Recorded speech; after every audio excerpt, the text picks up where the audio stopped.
A lot of people would agree that it's a lot more fun to win than to lose, but the losses will inevitably come, and how do you handle them? News 5's Drexel Gilbert has some thoughts on that in this week's Minute with Drexel. Hey y'all, have you ever felt like a loser? I sure have. In my 66 years here on Earth, I've tried to do a lot of things. Some of those things succeeded wonderfully and some failed miserably. I was listening to a podcast recently and the moderator was talking about the time that he was on a high school basketball team and they were playing a tough opponent. And as the game wore on, the opponent was doing really well and his team not so much.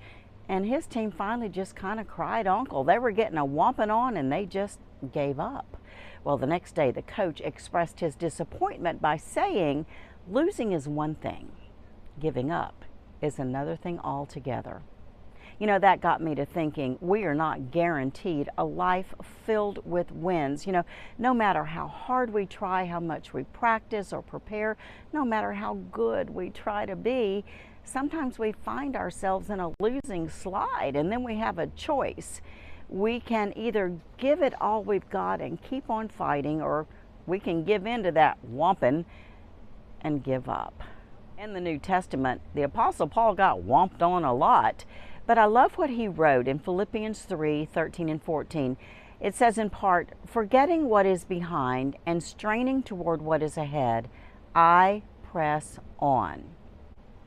This week, if you are facing challenges, setbacks, obstacles, or heartache, in other words, if you're getting a whomping on, I want you to remember that verse and say it out loud. And I want you to keep on keeping on and give it your best shot. Don't quit. If you rack one up in the win column, yay for you. If you rack one up in the loss column, well, at least you will know you have given it everything you had to give, and you can get busy making a new game plan.